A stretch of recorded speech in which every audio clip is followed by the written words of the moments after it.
Pour la première fois depuis leurs meurtres atroces, nous entendons le fils aîné de Rob et Michelle Reiner, le frère de leur présumé meurtrier, Nick Reiner.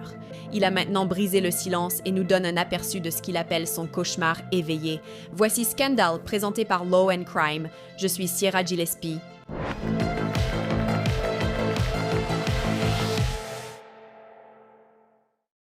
En décembre 2025, une nouvelle dévastatrice a fait la une des journaux dans le monde entier.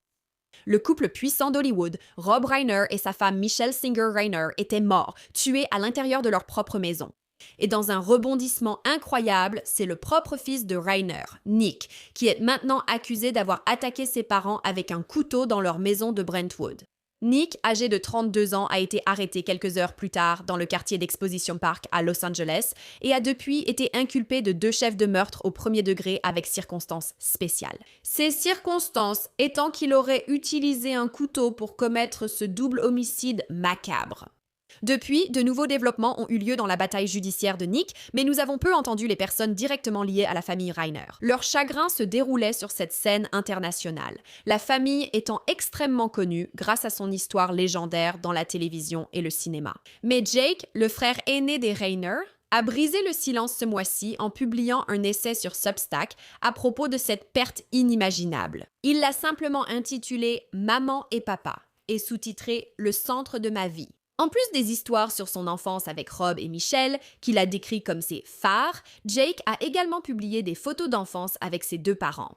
Rien qu'en voyant les photos, on voit qu'ils s'aimaient ainsi que leurs enfants. Je souhaite aussi mettre en avant les nouveaux éléments découverts grâce à cette publication. Nous verrons ensuite les dernières nouvelles sur l'affaire de Nick et sa prochaine audience. Mais d'abord, Jake débute son essai en révélant un fait qui accentue la douleur. Le jour où ses parents ont été assassinés, le 14 décembre, il assistait en fait à une cérémonie en hommage à l'un de ses meilleurs amis, décédé quelques semaines auparavant. Donc, c'est déjà une journée vraiment difficile.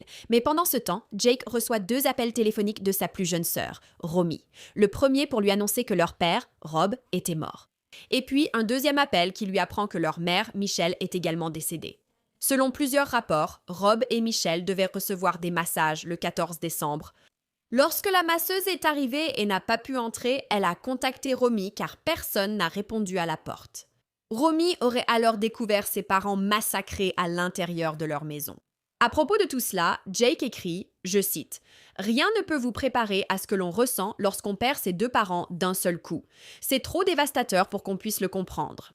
Je me réveille encore chaque matin en devant me convaincre que non, ce n'est pas un rêve. C'est vraiment mon cauchemar éveillé. » Jake affirme être hanté par la violence de leurs derniers instants et écrit « Je ne peux même pas me mettre à la place de mes parents. » Ce qui me revient sans cesse, c'est à quel point ils ont dû avoir peur. Ils étaient les derniers à mériter ce qui leur est arrivé.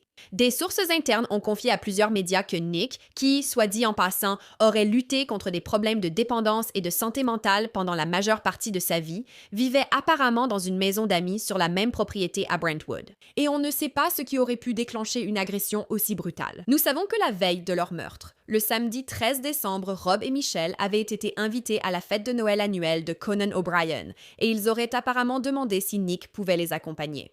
Pendant la fête, Nick aurait été vu en train d'agir de façon un peu étrange, mettant les gens mal à l'aise, y compris d'ailleurs l'ancien de SNL Bill Hader, avec qui il aurait eu un échange gênant. À ce moment-là, soit on lui a demandé de partir, soit Rob et Michelle ont proposé de partir ensemble. De toute façon, ils ont quitté la fête et le lendemain, Rob et Michelle ont été retrouvés morts. L'essai de Jake Reiner continue et dit, je cite, « Chaque jour depuis ce moment-là a été horrible.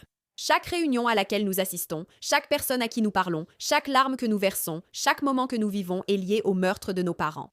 Alors que vous essayez d'assimiler le moment le plus dévastateur de votre vie, le monde exige des réunions, des papiers, des décisions et des explications, comme si la paperasse devait passer avant le deuil. » Jake a également évoqué le fait que grandir parmi la royauté d'Hollywood a rendu son enfance un peu différente de celle de la plupart des gens, mais peu importe qui ils étaient pour le reste du monde, ils étaient sa mère et son père, les 2 personnes dont il était le plus proche sur Terre. Il dit, je cite, « Je n'ignore pas que j'ai pu vivre ces expériences incroyables que la plupart des gens n'ont pas la chance de vivre à cause de qui étaient mes parents. Mais j'échangerais chaque match des Dodgers, chaque spectacle à Broadway, chaque vacances, si je pouvais juste passer 1 heure de plus à leur parler et leur dire au revoir. » Jake a conclu son essai en disant « Mon objectif en écrivant ce texte est d'apporter un éclairage, non seulement sur ce que j'ai perdu, mais aussi de célébrer ce que mes parents représentaient pour moi. » Beaucoup de gens m'ont dit « Je ne sais même pas quoi dire, et je ne leur en veux pas. » Si j'étais au milieu de cette tempête, je ne saurais pas quoi dire non plus. C'est trop particulier, trop sombre. Cette nuit-là, nous avons perdu plus de la moitié de notre famille de la façon la plus violente possible. Bien sûr, perdre un parent est toujours dévastateur, mais rien ne se compare au fait de perdre les deux en même temps.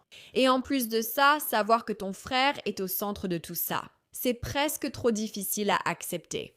Je comprends que l'on s'interroge sur ce qui s'est passé. Certaines réponses viendront, mais certains aspects n'appartiennent qu'à notre famille.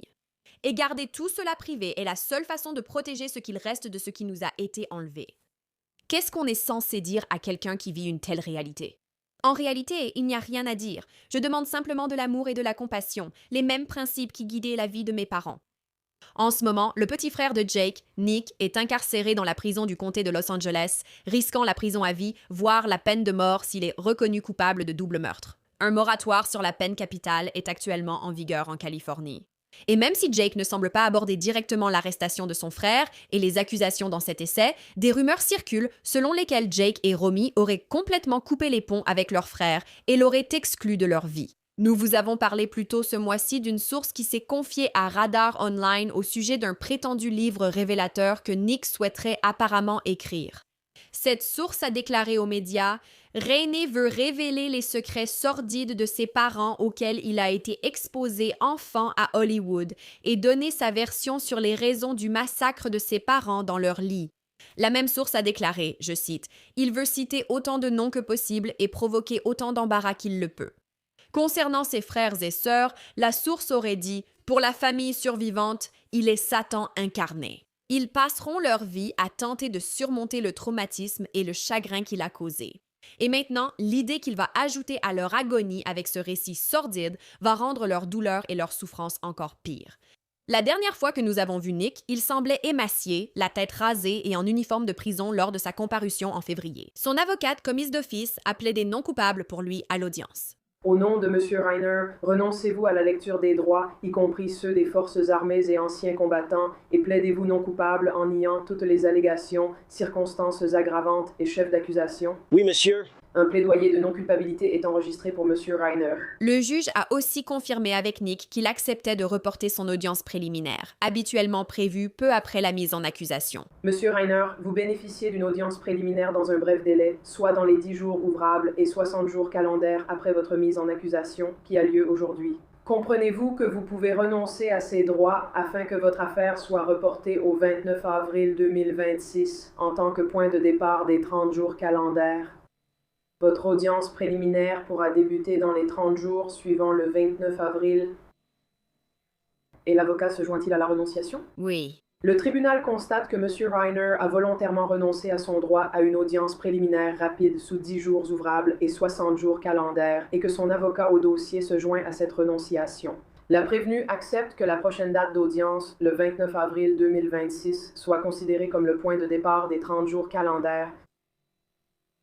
L'affaire est attribuée à toute fin utile par la juge superviseur du calendrier principal pénal. L'affaire est attribuée à toutes fins utiles à la juge Samoda à la chambre 108. Informe Racer Randall. Oui. C'est raté puisque j'y vais. Au début de l'affaire, Nick avait un avocat très en vue pour le représenter, Alan Jackson. Jackson est l'avocat pénaliste reconnu qui a représenté Karen Reed lors de son procès dans le Massachusetts, où elle a été acquittée du meurtre de son petit ami policier. Peu après avoir repris l'affaire Reiner, Jackson s'est retiré comme avocat de Nick, affirmant toutefois aux journalistes devant le tribunal que Nick n'est pas coupable de meurtre. Ce matin, j'ai dû me retirer en tant qu'avocat de Nick Reiner. Des circonstances indépendantes de notre volonté, mais plus important encore, des circonstances indépendantes de la volonté de Nick ont fait qu'il nous est malheureusement impossible de continuer à représenter Nick. Il m'est légalement et éthiquement interdit d'expliquer toutes les raisons. Je sais que tout le monde se pose la question. Nous nous attendons à ce que l'avocat commis d'office prenne le relais. Il a déjà été nommé et il défendra très efficacement les intérêts de Nick Rainer alors qu'il avance dans la procédure. Mais que ce soit très clair sur ce point, mon équipe et moi restons profondément engagés envers Nick Rainer et envers ses intérêts. En fait, nous ne sommes pas seulement convaincus, nous savons que la procédure judiciaire révélera les véritables faits concernant les circonstances entourant cette affaire. L'affaire de Nick. De nombreuses choses ont été publiées ces 3 dernières semaines. Beaucoup de choses ont été publiées sur Nick, publiées sur sa famille, publiées sur les circonstances. Les spéculations circulent dans la presse. Le 15 décembre, tôt le matin, j'étais à New York à ce moment-là et j'ai reçu un appel. Mon équipe et moi avons tout laissé tomber et nous nous sommes consacrés entièrement ces 3 dernières semaines.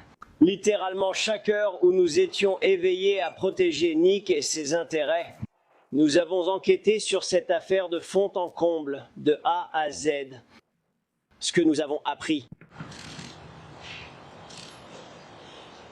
Et vous pouvez en être sûr. Est-ce en vertu des lois de cet État, en vertu de la loi californienne? Nick Rainer n'est pas coupable de meurtre. Retenez bien ça. Retenez bien ça. Nous lui souhaitons sincèrement le meilleur pour la suite. C'est tout pour aujourd'hui. Nous aborderons tout cela en détail lors de l'audience. Mais d'abord, je souhaite évoquer l'audience préliminaire, car nous attendons la fixation d'une date cette semaine. Lors de cette audience, le tribunal décidera si les preuves suffisent pour un procès. On peut donc s'attendre à ce que les procureurs présentent une partie de leurs preuves contre Nick à ce moment. En attendant, je souhaite discuter avec une experte de l'affaire, faire le point et évoquer ce que l'essai de Jake Rainer nous a appris. Accueillons notre invité du jour. Voici Nima Romani, ancienne procureure fédérale et amie de l'émission. Toujours un plaisir de te voir, merci d'être venu dans Scandale. Et commençons par ce nouvel essai choc écrit par Jake Rainer lui-même. Qu'en penses-tu? Sierra, merci de m'accueillir comme toujours. Évidemment, c'est une affaire tragique et il en parle dans son essai. Imagine perdre non pas un, mais tes 2 parents en même temps dans ce meurtre horrible et atroce, tu sais, tous 2 poignardés à mort dans leur propre chambre. Et bien sûr, avec ton frère comme suspect dans l'affaire, il va probablement être condamné et passer le reste de sa vie en prison. Vraiment, en un clin d'œil, ta famille s'est complètement effondrée.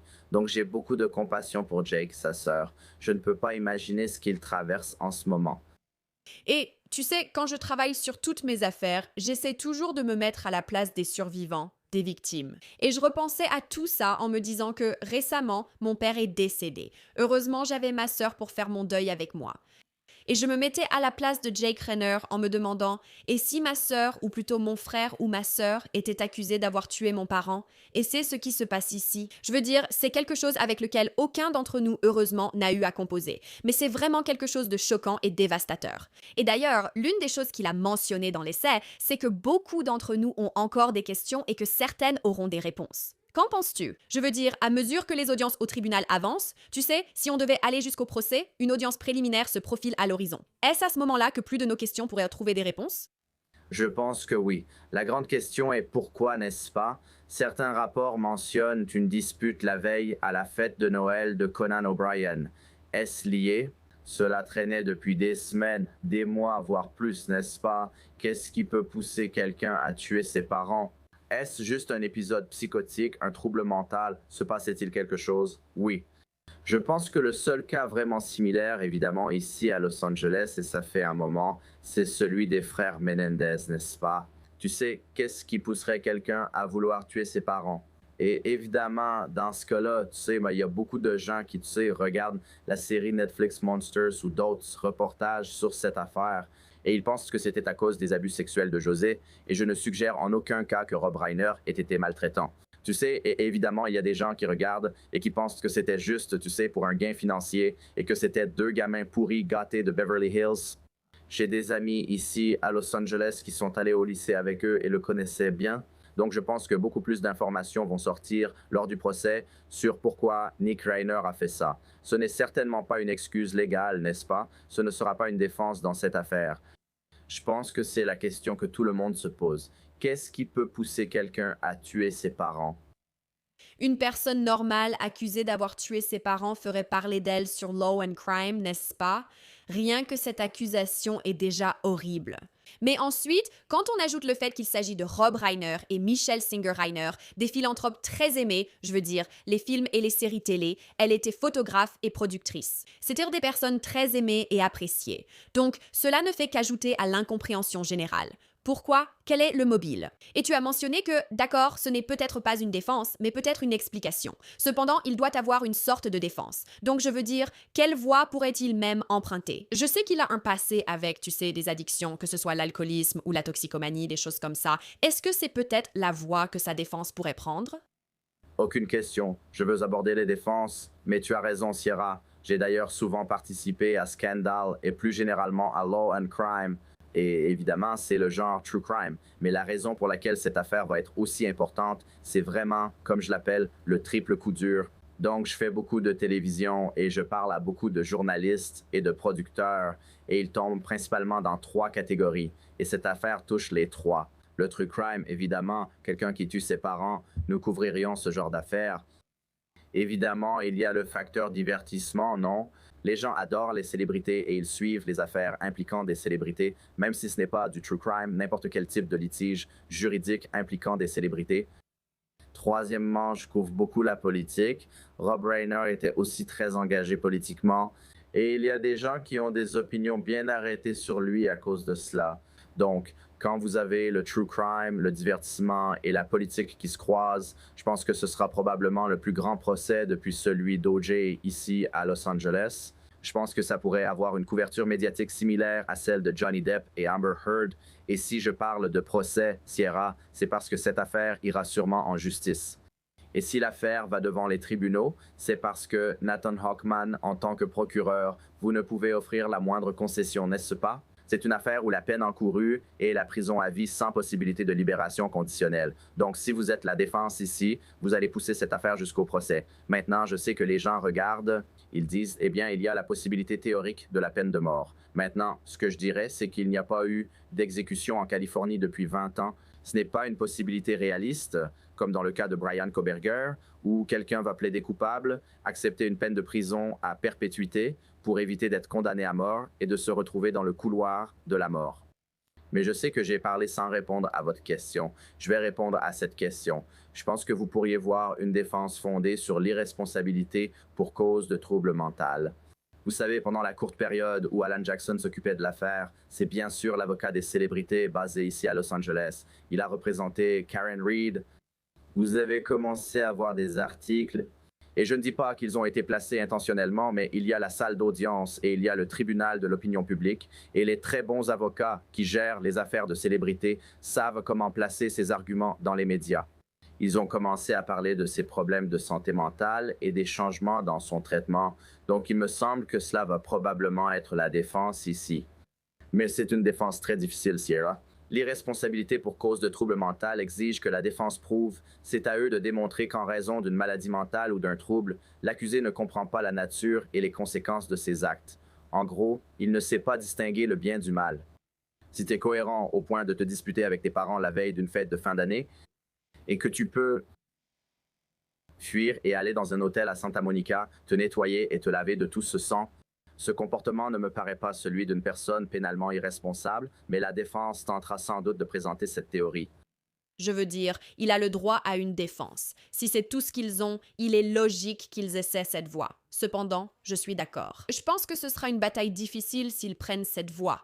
Comme tu le disais, Nima, il y a de nombreux sujets possibles dans cette affaire, comme la peine de mort ou la fête de Conan O'Brien. Verra-t-on Bill Hader témoigner? Jane Fonda était présente, il y a ce côté célébrité, mais tu as évoqué Alan Jackson aussi. Et c'est aussi quelque chose dont je veux parler parce que je sais que beaucoup de nos téléspectateurs ont bien sûr suivi les procès de Karen Read, au pluriel, où Alan Jackson était en quelque sorte la grande pointure. Je sais aussi qu'il a représenté Kevin Spacey, qui a finalement été acquitté. Ici, dans le Massachusetts, toutes les charges ont été abandonnées. Donc, tu sais, c'est vraiment un poids lourd. Bien sûr, Nick Reiner allait l'affronter, mais maintenant il s'est retiré de l'affaire et nous n'avons pas de confirmation à 100% sur les raisons de son retrait. Il a parlé à mon collègue. Je sais que tu lui as souvent parlé, Jesse Weber, et il a suggéré que ce soit peut-être une question d'argent. Voilà ma prochaine question. L'idée que peut-être les frères et sœurs Reiner, Romy et Jake ont complètement coupé les ponts avec Nick Reiner, ce qui signifie qu'il n'a plus accès à la fortune des Reiner pour, tu sais, assurer sa défense ou payer ce genre de choses. Que penses-tu de son compte en banque et tout ça? Oui, je suis d'accord. Ce n'est que de la spéculation, mais je pense que c'était aussi une question d'argent. Parce que regarde, ça va être une affaire très coûteuse à défendre, tu vois. Ça va atteindre les 7 chiffres, 1 million de dollars d'ici la fin. Ce n'est pas seulement Jackson, il y a aussi les associés et experts. C'est cher, et si tu prends cette affaire, tu ne la régleras pas par un plaidoyer. Je te rappelle que tu devras mener cette affaire jusqu'au procès pour les raisons évoquées. La Californie a bien sûr des lois qui empêchent les meurtriers d'hériter. Donc, si tu tues tes parents, t'es déshérité. Peu importe s'il s'agit d'un testament ou d'une fiducie. Tu es le bénéficiaire d'un autre compte bancaire ou d'un autre instrument juridique, tu es exclu. Donc, tout d'un coup, comme tu l'as dit, la question est, si cet argent va à Jake, et je suppose qu'il y a une somme importante, Jake et Romy, n'est-ce pas? Les frères et sœurs, eh bien, qu'est-ce qu'ils vont faire? Est-ce qu'ils vont payer la défense juridique de leur frère ou est-ce qu'il va devoir se débrouiller tout seul? Donc, je ne sais pas quelle est leur décision. C'est certain, Jake n'en a pas parlé dans son essai, mais le fait que nous ayons maintenant un avocat commis d'office me laisse penser que Nick Reiner ne dispose pas de sommes d'argent importantes. Et même s'il avait de l'argent avant ses meurtres, je ne pense pas que ce soit une somme importante. Il vit dans la maison d'amis de ses parents. Non, il ne vit pas seul.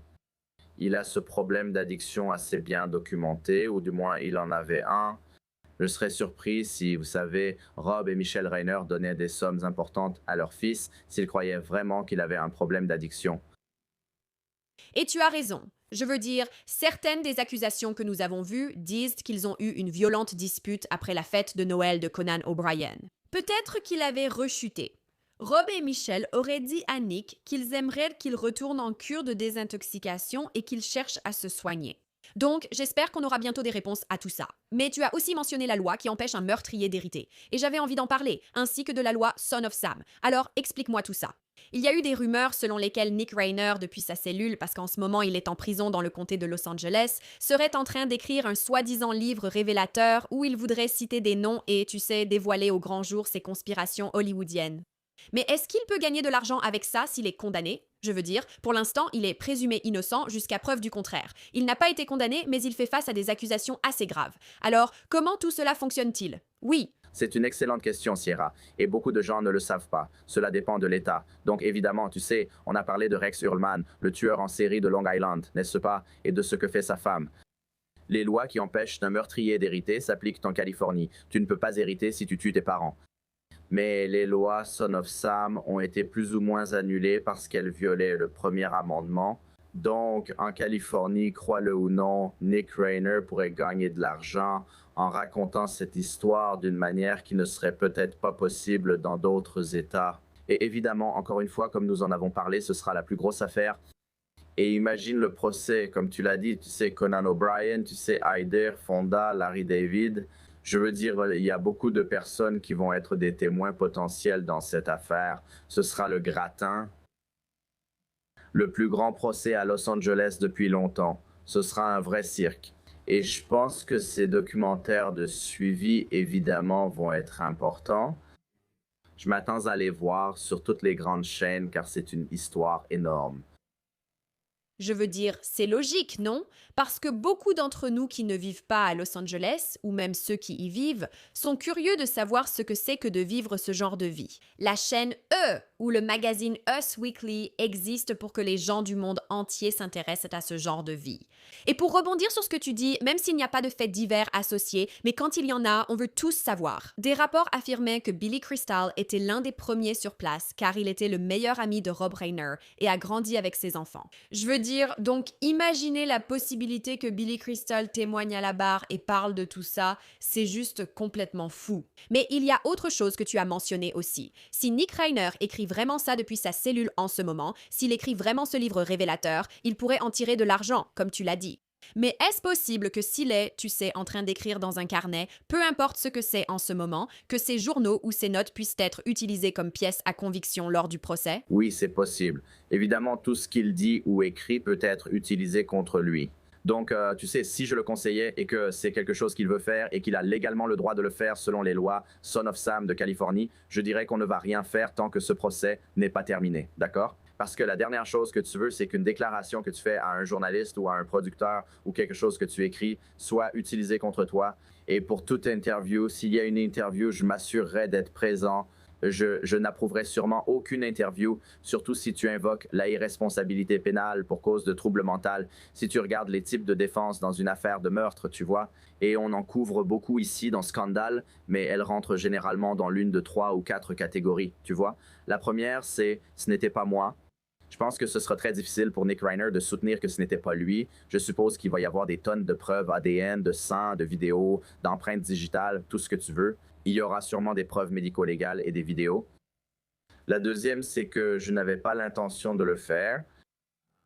Vous pourriez voir un argument du type homicide commis sous le coup de la passion. C'est difficile. Encore une fois, vous savez, si vous vous disputez la veille au soir, puis que vous revenez et que vous prenez un couteau, il est difficile de soutenir qu'il s'agit d'un homicide commis sous le coup de la passion. Cela a été plaidé dans l'affaire Nipsey Hussle. Il ne s'agissait pas d'un meurtre au premier degré, mais d'un homicide commis sous l'effet d'une provocation due à des propos provocateurs. Mais encore une fois, l'accusé dans cette affaire est retourné à sa voiture pour prendre une arme et est revenu. Et cela laisse trop de temps pour parler d'un geste commis sous l'emprise de la passion. La troisième, c'est la légitime défense, n'est-ce pas? Et évidemment, nous savons que Rob et Michelle Reiner sont beaucoup plus âgés, surtout Michelle. Aucun argument de légitime défense ne me semble valable. La dernière consiste à invoquer l'irresponsabilité pénale pour cause de trouble mental, n'est-ce pas? Je pense qu'ils entrent sûrement dans cette dernière catégorie. Donc, si votre client donne des interviews à Oprah ou Barbara Walters ou peu importe, ce n'est probablement pas quelqu'un qui sera considéré comme pénalement irresponsable. Je pense que cela nuira à cette défense. Donc, je serais très surpris de voir quelque chose comme ça. Oui, je suis d'accord. J'adorerais l'interviewer ici dans Scandale et lui parler. Si j'étais son avocate, je lui conseillerais d'éviter tout cela jusqu'à la fin du procès. Cela m'amène à ma dernière question pour toi, Nima. J'ai l'impression qu'on en est encore vraiment au tout début de tout ça. Je dois me rappeler qu'on n'a même pas encore eu d'audience préliminaire, mais c'est quelque chose qui approche, quelque chose qu'on attend et qui devrait être décidé, je pense, dès cette semaine, une date pour l'audience préliminaire. Quelles sont tes hypothèses à ce sujet? Et qu'est-ce que cela implique concrètement? Je pense qu'on va voir cette affaire être rejetée. Évidemment, nous avons une autre affaire qui se déroule en ce moment à Los Angeles, une grosse affaire, l'affaire David Celeste Rivas, où la défense ne renonce pas au délai et insiste pour une audience préliminaire immédiate. Cela arrivera bientôt, sauf si la situation change avant la diffusion.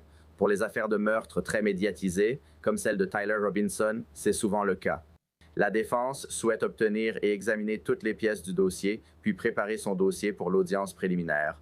Donc, je serais vraiment surpris, Sierra, si cette affaire était jugée avant 2027.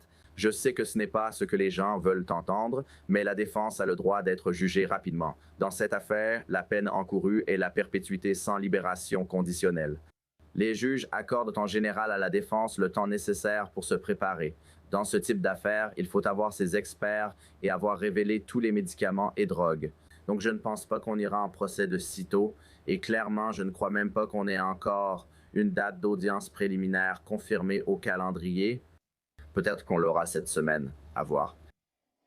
Je suis d'accord avec toi, Nima, car les accusations contre lui sont graves.